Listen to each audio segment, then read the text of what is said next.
¿Qué tal? Muy buenas. Aquí estamos. Un saludo muy cordial en nombre de todo el equipo. Somos, en este caso, nuestro director, Gaby, que nos hace también de realizador desde Ciudad Real, concretamente. Y en Madrid, pues vamos a conectar con un periodista joven, y es que ha hecho un esfuerzo, un trabajo que yo creo que es muy encomiable, y que lo que hacemos es tratar de reconocerle profesionalmente a un compañero un espléndido trabajo. Hay según él nos informa, cerca de 2.000 pueblos a punto de desaparecer en España. Pueblos que realmente están malheridos.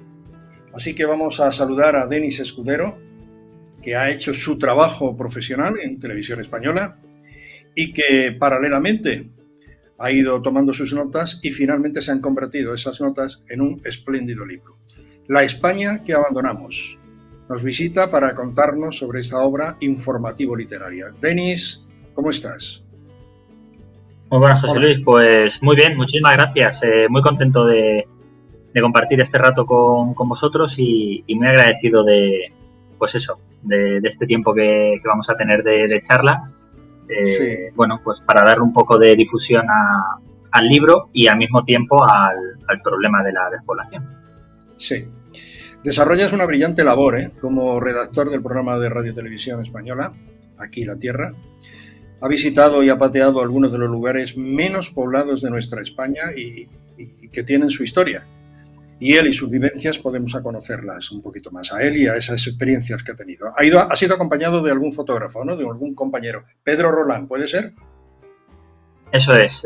En cuanto me decidí embarcar en esta aventura, pues pensé en él para que me acompañase, porque tenía claro que era un trabajo, pues eso, mucho de preguntas y respuestas y de entrevistas personales, pero también de retratar, no solo con la palabra, sino también con la imagen. Ya sabéis esto de una imagen vale más que 1000 palabras. Pues también quería tener esos documentos gráficos en forma de fotografías y bueno, y la verdad es que Pedro, como siempre, aceptó, encantado, y se embarcó en esta pequeña aventura. Muy bien. Pues entre ambos han hecho, uno le ha dado la imagen y el otro le ha puesto la letra, por decir así. Entre otros han recorrido 8 pueblos con menos de 20 habitantes. Yo creía que esto era un cuento. No, es un libro. Un libro que lo cuenta. Historias vivas de las personas que aún residen en esos pueblos. ¿Tu intención principal cuál era?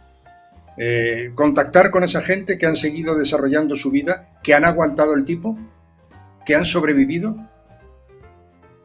Sí, yo como bien dices, llevo unos años trabajando para el programa Aquí la Tierra. Ahí tenemos una sección que creamos mi compañera Marta Márquez y yo, que le llamamos Menos de 20. Son reportajes que vamos a pueblos de menos de 20 habitantes y conocer sus historias, vivencias y demás. Y de ahí surgió la idea del libro.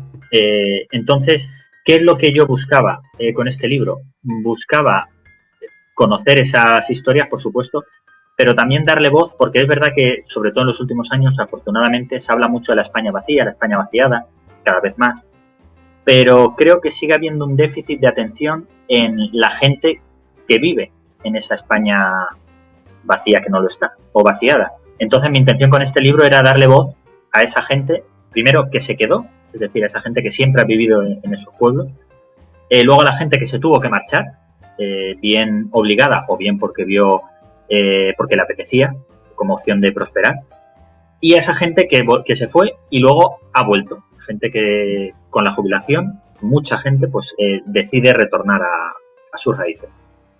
Ajá. El terruño tira, ¿verdad?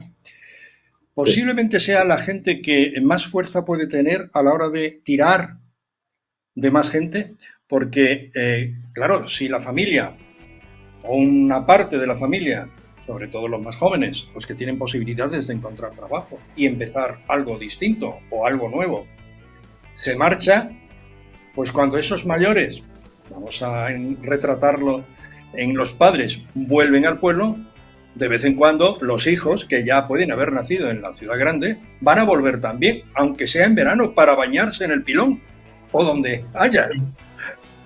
Sí, justo eso que tú comentas sucede en Jaramillo Quemado, por ejemplo, en Burgos, que es un pueblo en el que solo viven 7 u 8 habitantes, pero de verdad que, como digo en el libro, es un pueblo que parece sacado de un cuento, porque está todo muy bien cuidado, prácticamente nuevo, tiene un parque infantil recién inaugurado.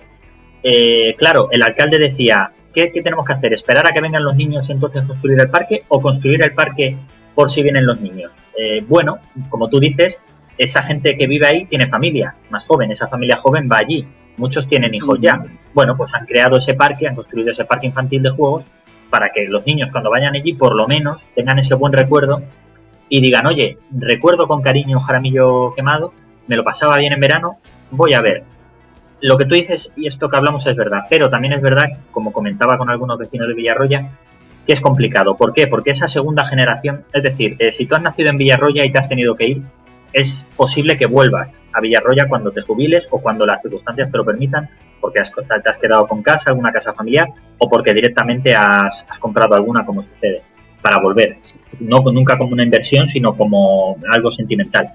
Pero el problema es que tus hijos, si ya han nacido en Madrid, o en Barcelona, o en Valencia, o en el País Vasco, en Bilbao, ya no se sienten tan unidos a esos pueblos y entonces es posible que esa unión ya no esté. Entonces ese es el problema con el que nos estamos encontrando. Tú has dado en una de las claves. Muchos pueblos se siguen manteniendo porque la gente cuando se ha jubilado ha vuelto a ellos y ahí están, porque tenían sus raíces ahí, sus padres, sus abuelos. Pero la gente joven que no ha nacido ahí, esa gente joven que ya las raíces realmente las tiene en las ciudades, no se sienten tan unidos y tan arraigados a esos pueblos. De los pueblos que has visto, bueno, que has visitado y que nos narras en el libro, ha mencionado ya Jaramillo.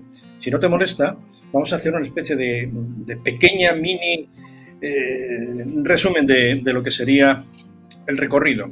¿Cómo ir desde, bueno, hay que ser centralista en este caso, pero cómo llegar, por no decir cómo ir desde Madrid, pero se me entiende, ¿no? ¿Cómo llegar a Jaramillo? Que es Burgos, ¿no? Estamos hablando del norte de España. Estamos hablando de Burgos. Yo la verdad es que el recorrido lo hice porque uno de los problemas que tienen prácticamente todos los pueblos de la España despoblada, que prefiero llamarla así, son las malas comunicaciones. Llevan años peleando por unas buenas carreteras, conexión con trenes, autobuses. Prácticamente ninguno de estos pueblos las tiene y es una de sus grandes denuncias. El recorrido que Pedro y yo hicimos, lo hicimos en coche desde Madrid. Hicimos 2.200 kilómetros en 6 días visitando 8 pueblos y ya te digo, a estos pueblos se va en coche. Nosotros empezamos en Trevejo, en Cáceres, de ahí fuimos a Portalrubio de Guadamejuz, que está en Cuenca, luego a La Estrella, que es una pedanía de Mosqueruela, que está en Teruel, luego a Jánovas en Huesca, Villarroya en La Rioja, Castillo Nuevo en Navarra, Baltajeros en Soria y terminamos en Jaramillo Quemado en Burgos. Intentamos siempre un poco tocar varias distintas provincias para darle más amplitud de miras a la hora. Sí. Muy bien. Recuerdos tendrás muchísimos. ¿Estas fotografías que tenemos aquí las puedes identificar? ¿Esta, por ejemplo? Pues algunas sí. Esta en concreto no, pero muchas de las que están saliendo sí porque son algunas de las que tomó Pedro. La de esta, por ejemplo, es en La Estrella, que es la pedanía que os comentaba en Mosqueruela. En Mosqueruela viven 500 habitantes, que ya no son muchos, ya son bastante pocos. Y La Estrella antiguamente era un pueblo y hace unos años pasó a ser una pedanía y ahí solamente viven esas dos personas, el del polo azul soy yo, pues las otras dos personas que están a mi lado, 2 personas nada más, Sinforosa y Martín, un matrimonio pues creo que tiene 86 años él y 85 ella, si no me equivoco. Son los 2 únicos habitantes de La Estrella. Bien. Oye, ¿cómo solucionan el tema de la farmacia cuando tienen dolor de cabeza? Se van o van a Mosqueruela o van a un pueblo de Castellón, al primer pueblo de Castellón que les pilla. Tienen ambas opciones a 40 minutos en coche, una y otra. Y si no, su hijo, que vive en Castellón, también va a visitarles. Esa es la valentía que hay que tener, porque te da un dolor y la paz no está cerca, ni el Puerta de Hierro. No. Es decir, cuando se tiene esa edad y vivir en esa situación, y digo geográfica, es de héroes, ¿no? Sí, porque tú has comentado la farmacia o el médico, que obviamente Sí. es algo básico, si tienes algún problema continuo o alguna urgencia, pero luego también podemos hablar de cosas más básicas como comida. Obviamente en La Estrella no hay ninguna tienda de alimentación y no va en algunos de estos pueblos, en pocos, pero en algunos sí aparece la típica furgoneta con el pan cada 2 días o el carnicero cada semana. En La Estrella no. O sea, en La Estrella, obviamente, además, es una pista forestal la que hay que atravesar para acceder hasta ahí, que, bueno, está regular, vamos a decir, el acceso. Entonces, ya te digo, ellos cada sábado o domingo van al mercadillo del pueblo de al lado, hacen la compra semanal y con eso, de todos modos, ellos tienen también un pequeñito huerto y, bueno, digamos, es una forma de subsistir. Justo es que hemos tocado un pueblo que parece anclado en el tiempo, pero es una forma de subsistir muy parecida a lo que había en los años 50 y 60, tanto que ellos no tienen televisión. O sea, ellos tienen radio. Ellos nunca han tenido televisión. El medio de comunicación para el exterior es un aparato de radio. En la radio. En la radio. 50, 60, sí. Ellos dicen que prefieren la radio porque les permite escucharla y al mismo tiempo hacer otras cosas, mientras que la televisión además hacen cosas, tienen tiempo para hacer cosas. Bueno, tienen todo el día para hacer cosas, pero curioso, ¿no? Tienen todo el día y me confesaron que no tienen reloj. Se levantan cuando no necesitan. Eso es. Tienen su paguita que les permite y quizá la ayuda de un hijo, un familiar, y con eso sobreviven. Eso es, sí, porque ellos mantienen la plaza que hemos visto en la foto. Es una plaza que, como te digo, parece anclada en el tiempo porque el pueblo sí que está bastante derruido, salvo alguna casa que alguien compró para restaurar y ahí está. Pero lo que es la plaza sí que está en perfectas condiciones. Tiene una iglesia increíble que tú no te esperas encontrar en pues esas sorpresas, esas joyas que vemos en la España despoblada. Y tenemos esa iglesia por fuera, es impresionante, por dentro todavía más.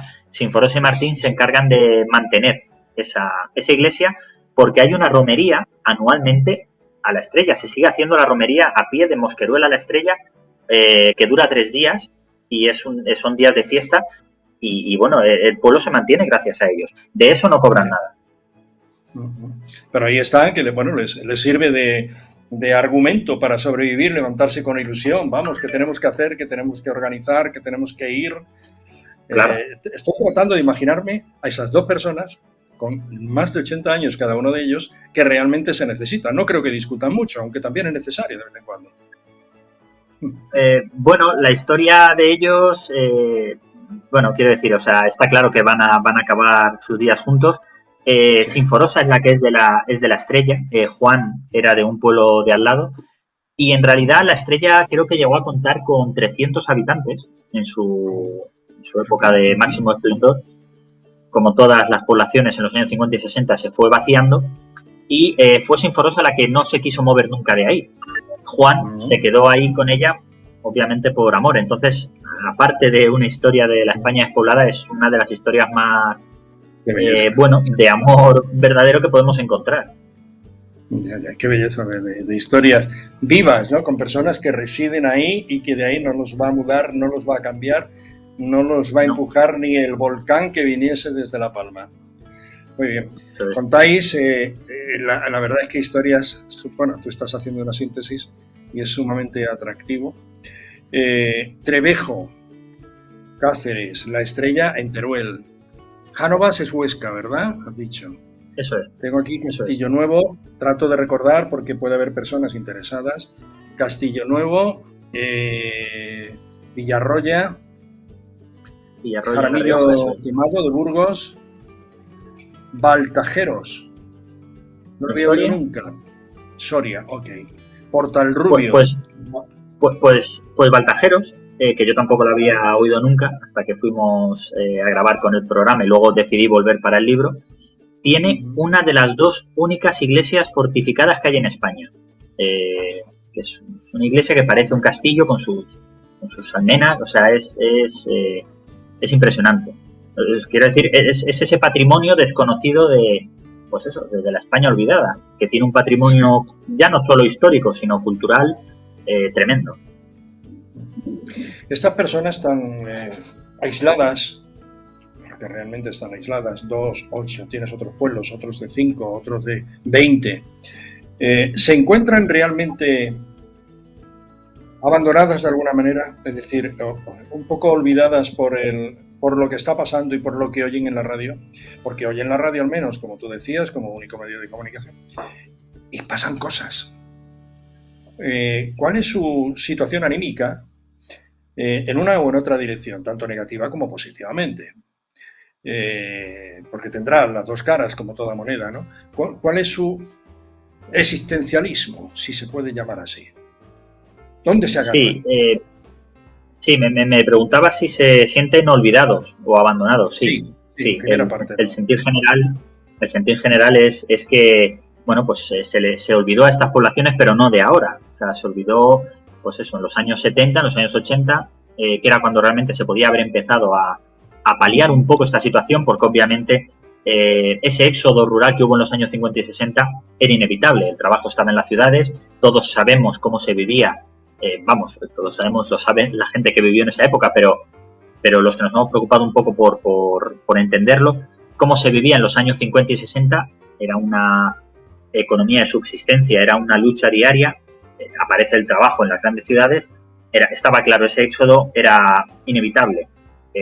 Digamos que la gente que se quedó fue porque al irse tanta gente, ya el trabajo del campo rentaba un poco más y consiguió, le salía a cuenta quedarse y decidió quedarse. Pero, como te digo, hace ya varias décadas que se podía haber empezado a hacer algo para paliar esta situación, para que estos pueblos no quedasen tan incomunicados, tan solos, sin colegios, sin guarderías, sin carreteras, sin comunicaciones, sin ayuntamientos, la mayoría.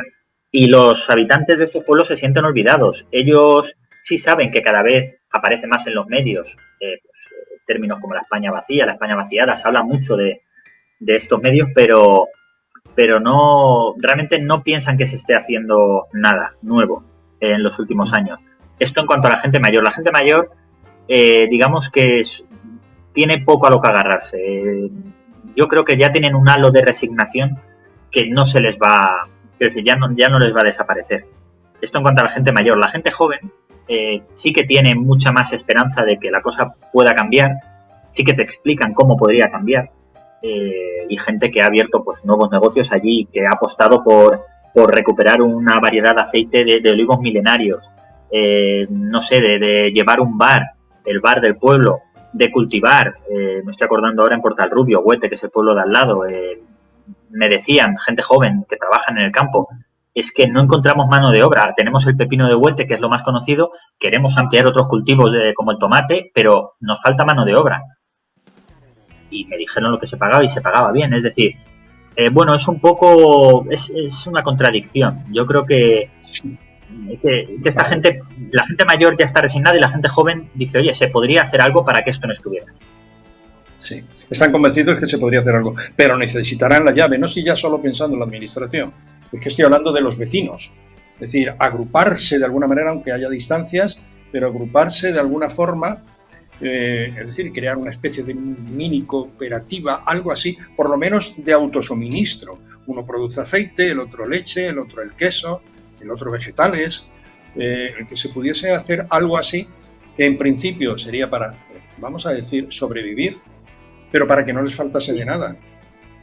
Sí, eso que tú comentas, José Luis, se está haciendo en varios pueblos, ya se está empezando a hacer. Como tú dices, para empezar a, digamos, poder habitarlos y para subsistir. Luego ya, obviamente, sus demandas pues ya tocan a la administración y son de un mayor calado. Hablamos de trabajo, de generar puestos de trabajo, lo que hablamos, comunicaciones, telecomunicaciones, colegios, esas son un poco las mayores demandas. Pero está claro que la fórmula que tú planteas del asociacionismo, claro que funciona y como medio de subsistencia es perfectamente válido. Oye, la pandemia en la que seguimos inmersos, queramos o no, todavía hay que ir con mucha prudencia, precaución y respeto a los demás, es decir, hay que ser responsables de todo esto. Estamos inmersos en un tema caótico, como todos estamos viendo y sufriendo. ¿A ellos cómo les afecta? Han oído hablar de ello, entiendo. por la familia, por los vecinos. Pero claro, son tan pocos que ¿para qué se van a poner la mascarilla? Si es que ha llegado a ellos la mascarilla. Sí, sí. Yo el libro es cierto que lo escribí antes de tanto las entrevistas como la escritura del libro fue antes de la pandemia, sí que se publicó luego en plena pandemia, Sí. pero sí que lógicamente he mantenido el contacto con ellos, incluso he vuelto a alguno de los pueblos después, ya en pandemia, y es lo que tú dices. A ver, yo en los pueblos con los que he podido hablar y he ido, la mascarilla se la han puesto, porque aunque el virus no haya llegado allí, pero sí que es cierto que siempre tienes a lo mejor la visita de algún familiar o algún amigo, y luego no olvidemos que son pueblos que, desgraciadamente, pues la edad media es muy elevada de la gente que vive. Entonces, claro, ese respeto, ojo, que deberíamos tener todos, se han cansado de decirlo las autoridades sanitarias, tanto los jóvenes como los mayores, pero es verdad que este maldito virus se ha cebado más con la gente mayor, y yo sí que sé que en estos pueblos, obviamente, cuando ha ido una persona sola a pasear por el campo, que allí tienen todo el campo que quieren, no la llevan. Pero en cuanto están, digamos, en esas reuniones, aunque sean pequeñas, sí que han seguido las medidas a rajatabla. De hecho, no quiero caer en el tópico del turisteo, pero estoy hablando con alguno, nos han dicho, es que en verano va a venir, porque claro, sabéis que este verano se ha fomentado mucho el pasado. El turismo nacional, obviamente, al no poder viajar al extranjero. Afortunadamente, los españoles hemos podido descubrir muchos más de estos pueblos y eran los propios vecinos los que decían, joder, es que viene aquí la gente en verano y parece que no haya virus y viene sin mascarilla. Bueno, pues claro, de pasar de una ciudad que en la calle te puedes cruzar con 2.000 personas a ir a un pueblo que te cruzas con 4, la confianza nos hace quitarnos esa mascarilla, y eran ellos los que decían que los que estaban viniendo de visita no cumplían las medidas. Me estoy apuntando algunas cosas de las que me dices porque surgen ideas, más que apuntarlas, va a quedar grabado, pero surgen ideas, ¿no? Se me ocurre pensar y la lanzo para quien quiera cogerla, porque los beneficiados son ellos, que son los que nos interesan, los ciudadanos que viven en esa. Yo no sé si se puede hacer algún tipo de pequeño movimiento, humilde movimiento, sobre casas rurales, pequeñas casas rurales en esos pequeños pueblos. Le daríamos, con poco que nos cobrasen por dormir en su casa o en la casa de al lado, que está abandonada o que es unos primos y que no se usa, y la abren en verano, imagínate, junio, julio, agosto, tanto calor en las grandes ciudades, incluso en las playas. Y me lo has puesto, ahora mismo me ha servido esta cuestión, esta pregunta, ¿no? ¿Podrían ayudarse de esto si alguien les guía, si alguien les, pues no sé, se convierte en portavoz o en coordinador o algo de esto, y darles esta posibilidad, hablarles de que pueden alquilar la casa de al lado y percibir un ingreso aunque sea mínimo, pero van a tener 2 camas con las sábanas bien planchadas y oliendo a sábana y oliendo a plancha, etcétera, etcétera, ¿no? A tratar de coordinar algo y levantar esos pueblos, porque creo que se levantaría, me lo apuntaba, casas rurales. No sé qué vamos a hacer en este momento.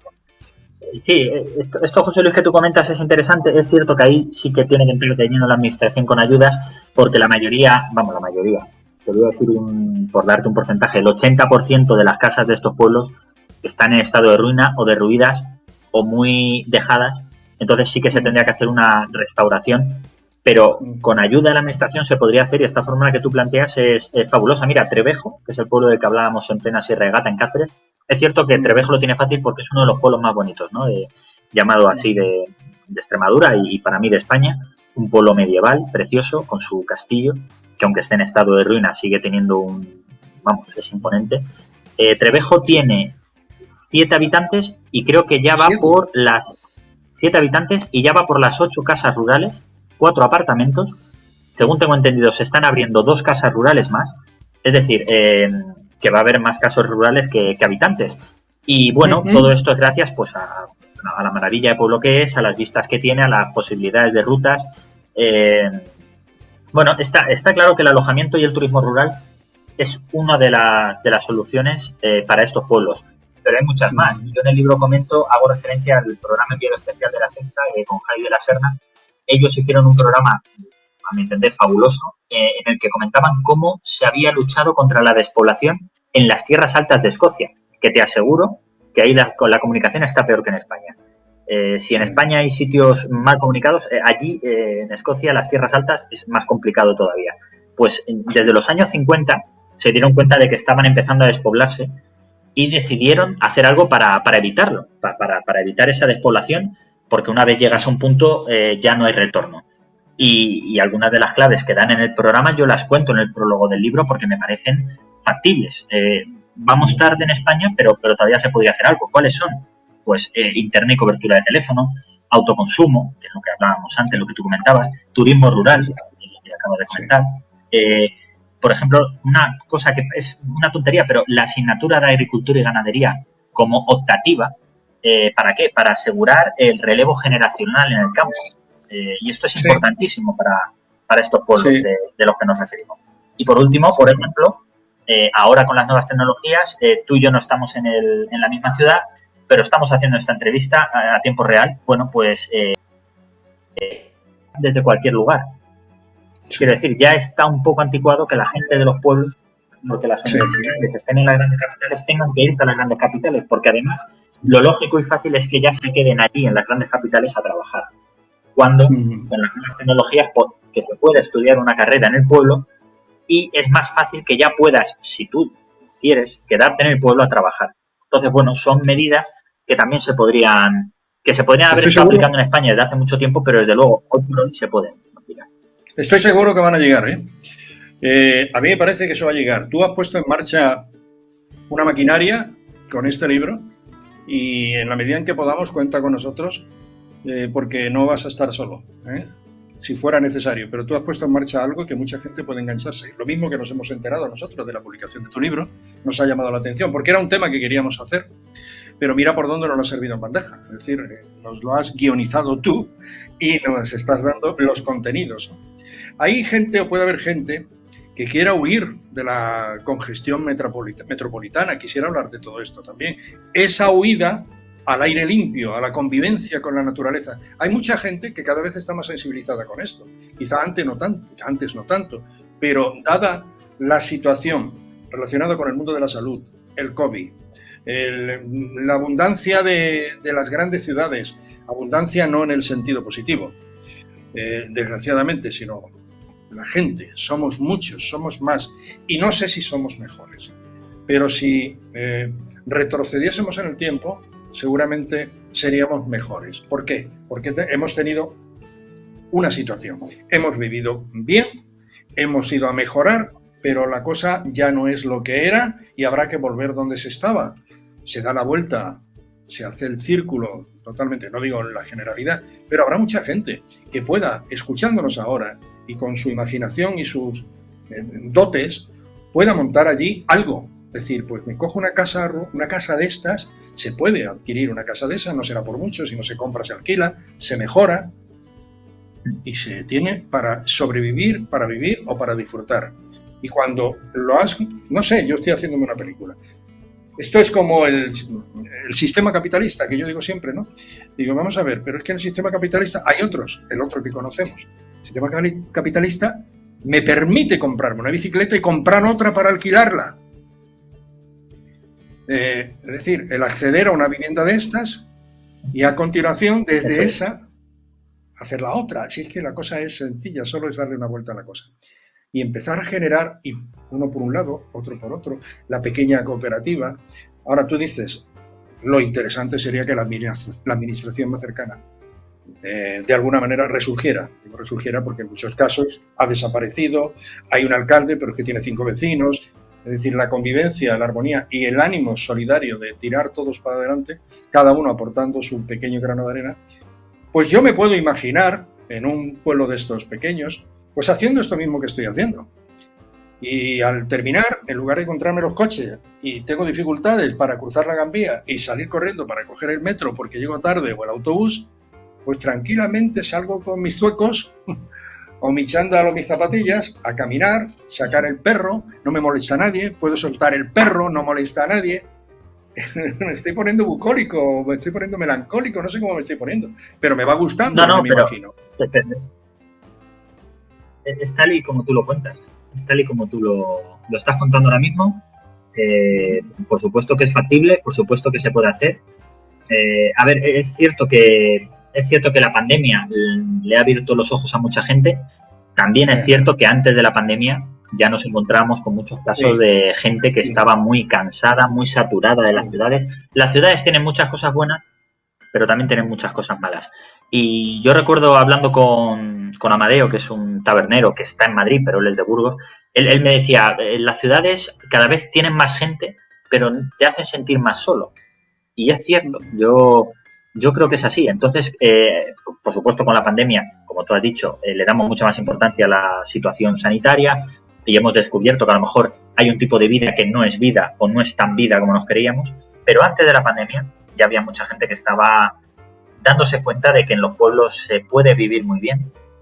Y en realidad lo único que faltaría para poder vivir mejor sería ese empujón de la administración, pues eso, dando ayudas para rehabilitación de casas, para hacerlas más habitables contra el frío en invierno y el calor en verano, para emprendedores de cualquier edad que tengan ideas, esa ayuda, esas cooperativas con productos específicos de la zona, que cada zona tiene su producto específico, darle un valor añadido, no olvidar el campo y la agricultura. No olvidemos que justo antes de la pandemia hubo una gran concentración de agricultores pidiendo un poco que se salvaguardaran sus derechos, porque el relevo generacional en España no está nada claro, ni en agricultura ni en ganadería, y necesitamos esa agricultura y ganadería, porque España es un país agrícola y ganadero.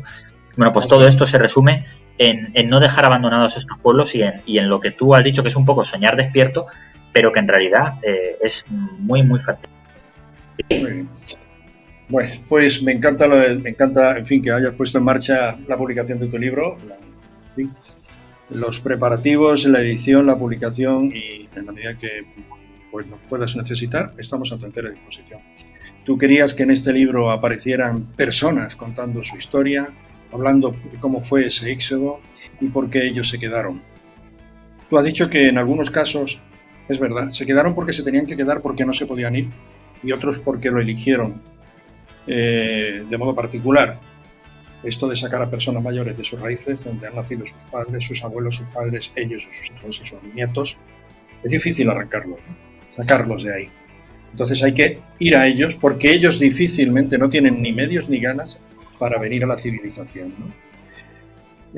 Me gusta que la idea del trabajo haya sido, voy a decir, más científica que romántica, más práctica que comercial, y ese es el aplauso que quiero que recojas personalmente, porque creo que es donde está la riqueza. No habéis ido, en ese caso, a hacer turismo ni a invitar al turismo. De alguna manera yo he podido hacerlo sin querer, tampoco lo he pretendido. Lo que me gustaría es que se dieran esas circunstancias para que esos pueblos nos sigan siendo útiles, nos sirvan para vivir, nos sirvan para disfrutar de la naturaleza y nos sirvan para disfrutar de los amigos, ¿no? En fin, mi felicitación total por tu publicación. Aquí lo tienen, La España que abandonamos, de Denis Escudero Muñoz, periodista con más sensibilidad de lo habitual. No solamente hace su trabajo, sino que en un apartado de tiempo y espacio hace aquello que más le gusta, y en este caso es escribir. Que sean muchos las posibilidades, que se sigan multiplicando, que cuando se está en el camino van surgiendo, ¿no? Ahora es Televisión Española, aquí La Tierra, junto con la reportera, me parece que las mencionó Marta Mázquez, y con Marta y tú habéis parido la idea, ¿no? Tuvisteis esa idea de crear la sección que decías al principio, con el nombre de menos de 20. Tenían que tener menos de 20 habitantes, alguno puede que tenga más. El paso siguiente, ¿cuál puede ser?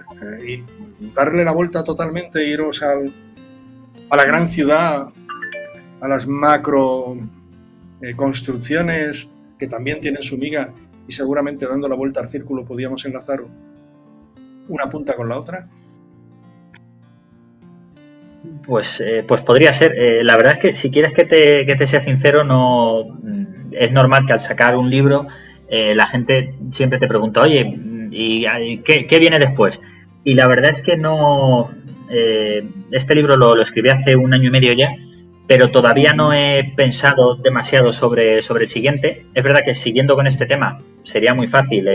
Bueno, hay muchos más pueblos que visitar, esa podría ser una opción.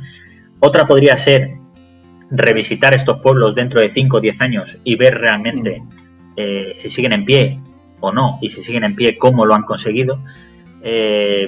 Y si no, pues tirar un poco por otros derroteros y contar algo totalmente distinto.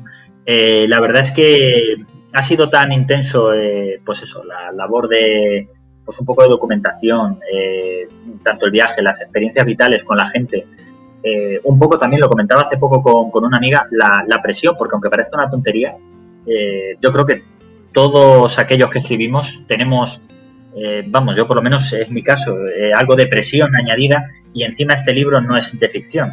En este libro aparecen gente con nombres y apellidos, personas reales, a las que yo les quería agradecer su tiempo, su dedicación. No es un tema fácil, no todo el mundo cuando iba a estos pueblos quería atenderme. Hay gente que no le apetece hablar del tema o no quiere, y la gente que sí que lo hizo, un poco, pues, como yo digo en el libro, abrir las puertas de su casa, te trataban como un hijo, como un nieto, y al contarte sus recuerdos, los del pueblo y los suyos propios, realmente estaban reviviendo todo eso. Y hay gente que no le importa para nada, pero hay otra, ostras, que son recuerdos duros.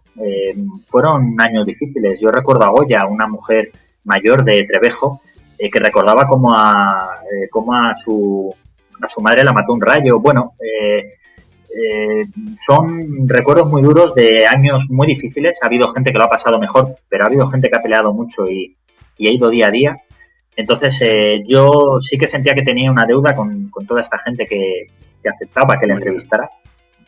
Entonces, la verdad es que todavía no he pensado en lo que vendrá después, pero bueno, yo simplemente, vamos, quería agradecerte pues tus palabras. Me alegro muchísimo que te haya gustado, y yo quería poner, pues eso, mi granito de arena a un tema que, lo que te digo, yo no estoy descubriendo nada nuevo. Hay libros maravillosos de la España vacía. Tenemos a Sergio del Molino, tenemos a tantos y tantos. Llamazares ya empezó también con su lluvia amarilla. Hay muchísimos libros muy buenos, afortunadamente, sobre la España vacía. Pero yo sí quería dar voz a esos habitantes y sí quería poner el énfasis en ellos. Entonces, bueno, ese es un poco el objetivo. Sí.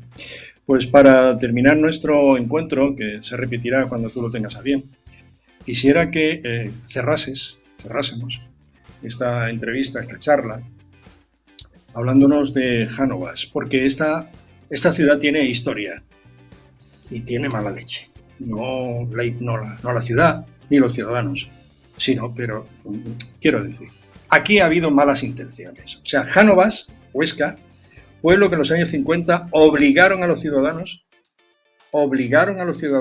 y en los años 50, ¿saben ustedes cómo obligaban? No hay que pasarle ningún vídeo. Obligaron a abandonar para construir un pantano. En este caso, nunca se hizo. Han sido extraordinarios los pantanos para la historia de España hasta el presente. Pero en ese caso, aquel pantano nunca se hizo. Expulsaron de sus casas a los ciudadanos, a los vecinos, expropiaron sus tierras, dinamitaron sus casas que se vaciaban para que los vecinos que no decidían mancharse, que se agarraban a las casas, se amarraban allí, pues asustándolos con la expropiación y dinamitando sus casas, pretendían eso, asustarlos, para que, viendo la desolación y lo que estaba ocurriendo a su alrededor, se marchasen. Allí, y tú también lo cuentas perfectamente, dices, allí se puede ver lo peor del ser humano. Obligaron a la gente a marcharse con engaños y muy malas maneras. Una familia consiguió resistir hasta el año 84, cuando ya se sabía que el pantano no se iba a hacer. Fíjate. Pero aún ahí, en esa situación, los echaron también. Ahora creo que hay vecinos, y esta puede ser una bonita noticia que tú nos puedes confirmar. Ahora hay vecinos que están intentando repoblar el pueblo, tratar de revertir el proceso, algo que es muy complicado, debe serlo. Están recomprando sus tierras y volviendo a construir las casas con sus propias manos. Ya han conseguido luz, agua y han levantado la iglesia. Me parece súper emocionante. Un ejemplo de amor a su tierra y a su pueblo. No sé el gentilicio, pero sí sé que son gente maravillosa. ¿Cuántos hay allí? ¿Cuánta gente ha vuelto ya? ¿Y qué pinta tiene esto? Sí, ¿Exagerado? ¿He dicho algo de más? ¿Exagerado? No.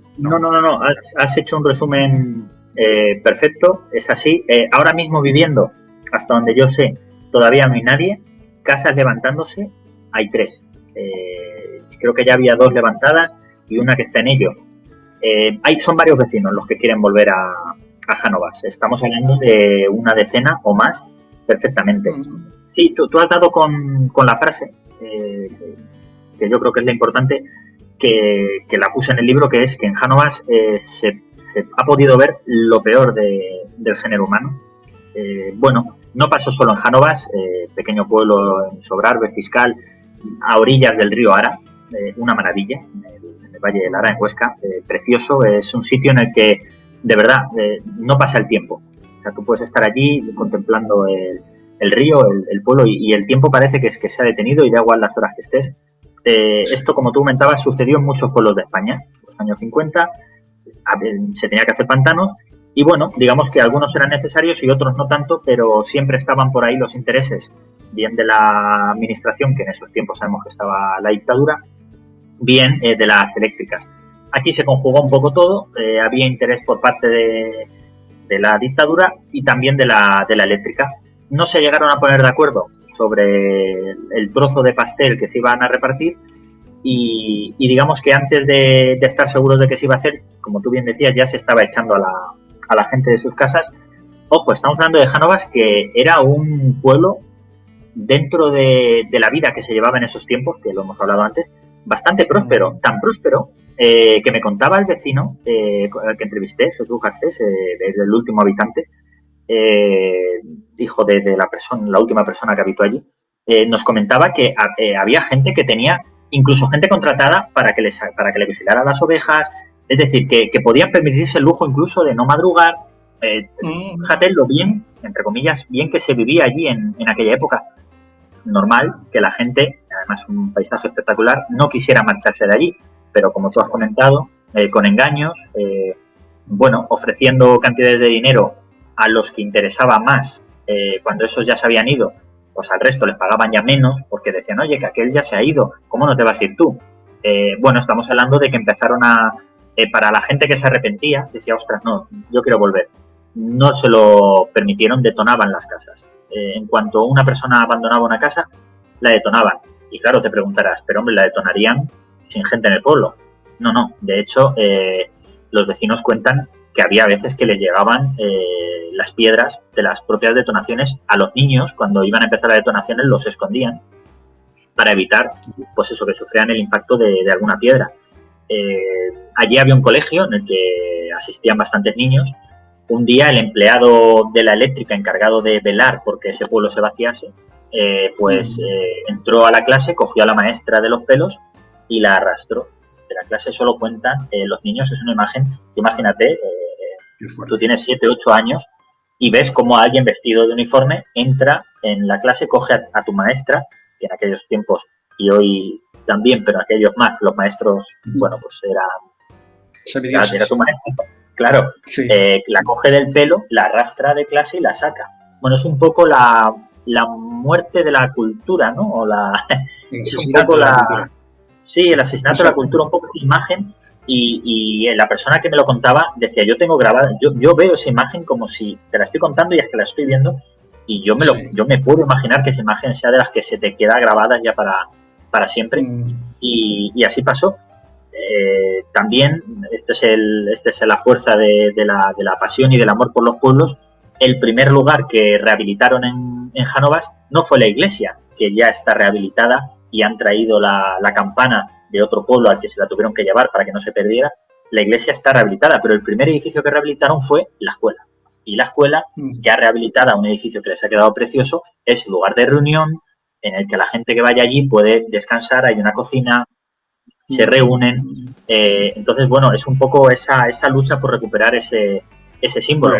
Allí, como tú decías, se aguantaron 2 familias, una de ellas al fallecer la persona se fue, y la última que aguantó, porque esto no es un tema político, aquí no estamos hablando ya casi de política, porque con la dictadura se les obligó a abandonar el pueblo, y ya con el PSOE en el gobierno fue cuando la Guardia Civil les obligó a abandonar a esa última familia, cuando ya se sabía que el pantano no se iba a hacer. Estamos hablando de los años 80, pero fíjate que hasta del 80 hasta el 2000 todavía se siguió aguantando esa obra, no sé cómo, hasta que ya la Unión Europea dijo, oye, aquí ya no se va a hacer porque esto ahora que lo mencionas, esto del PAC, la Unión Europea, los fondos, ¿cómo está esa situación? Porque tengo entendido que se encuentran un poco abandonados también por Europa. Sí, el PAC, yo no he encontrado todavía a ningún ganadero que me diga que es beneficioso.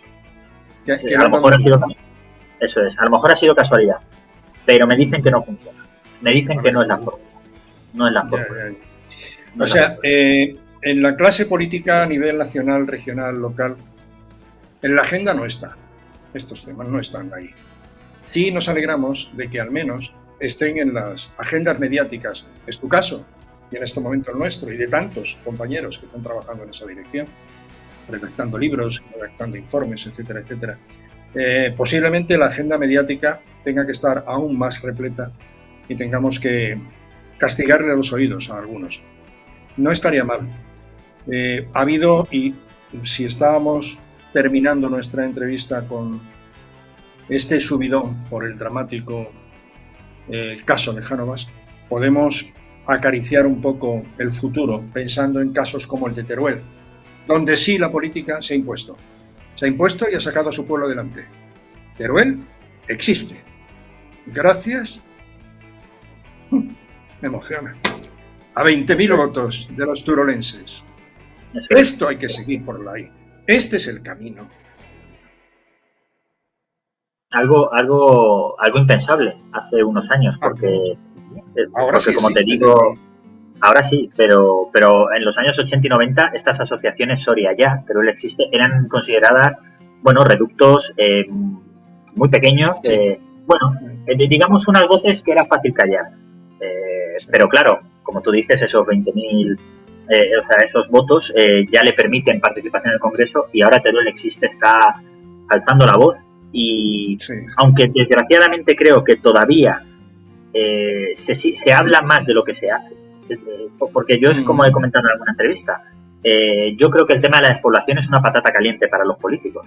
Es decir, claro, es impopular decir que no existe, que existe, y es impopular decir que yo no voy a hacer nada, porque claro, imagínate, me da igual el color, ni morado, ni verde, ni naranja, ni rojo, ningún político le he oído decir nosotros no vamos a hacer nada para evitar la despoblación, porque es muy impopular, pero al mismo tiempo se hace muy poco o nada. Entonces deberían casar los sentimientos y las palabras con los hechos. Sí. Los datos son tuyos, los que voy a dar. Y cuando presentó Teruel Existe, presentó una moción donde pedía un plan urgente y un pacto para la España vaciada. Tuvo 200 en el Congreso, 295 votos a favor y 52 abstenciones. Estos que se abstuvieron debían vivir en Nueva York. Es muy impopular, efectivamente. Te agradezco mucho que estés con nosotros, que nos hayas dedicado tu tiempo. El libro, en cuanto te veamos, La España que abandonamos, Denis Escudero Muñoz, magnífico joven periodista, todo un valor. Y te percibo haciendo algo antes de que te lo pise alguien como Coello, ¿vale? Bueno, aquí hay tela para él y para ti, para todo el que quiera, pero hay una tela preciosa. Una buena pluma puede hacer maravillas. Así que te deseo lo mejor y te felicito por ser como eres y por ser de Puerto Llano. Pues muchísimas gracias, José Luis. Yo termino esta entrevista que me ha encantado compartir este rato contigo, y además, viendo ese interés sobre el tema, porque es un tema que es verdad que en cuanto buceas un poco en él, te toca la fibra. Y yo me despido con unas palabras del fotógrafo José Manuel Navía, que también tiene un libro maravilloso de fotografías, en este caso de la España abandonada, que él decía que quizá el problema de la España vacía es que todavía no está vacía. Es decir, a más de uno le gustaría verla vacía para que el problema se terminase, pero no olvidemos que las raíces tiran mucho, el ser humano cuando quiere es el animal más fuerte que existe, y gracias a esos valientes que siguen en sus pueblos y siguen amando sus pueblos, y los que se tuvieron que ir obligados pero han vuelto, pues la España vacía todavía no está vacía, está abandonada, pero todavía no está vacía, y yo creo que puede tener futuro si entre todos ayudamos a que lo tenga, porque que la España vacía tenga futuro significará también futuro para las grandes ciudades. No lo olvidemos, las grandes ciudades no viven independientes de esta España rural, le deben mucho a la España rural, entonces digamos que tiene que haber una comunión entre ambas. Pues ojalá que esto vaya por magnífico cauce. La verdad es que pido también, creo que estamos en el ánimo de todos, que las autoridades correspondientes faciliten a todo aquel que tenga interés en vivir en un pueblo con 2 vecinos, o con 3, o con 40, o con los que sean. Porque la unión hace vida. La solidaridad da buenos resultados. Y cuando se trabaja y se vive en ese ámbito de los sentimientos y de las emociones, las cosas salen adelante. Muchísimas gracias por tu atención y enhorabuena, repito. Que tu libro sea todo un éxito por interés de aquellos ciudadanos y de España. Esa España que abandonamos. Ese es el título. Denis Escudero Muñoz. Hasta otra ocasión, ¿vale? Muchas gracias. Un abrazo. Un abrazo fuerte.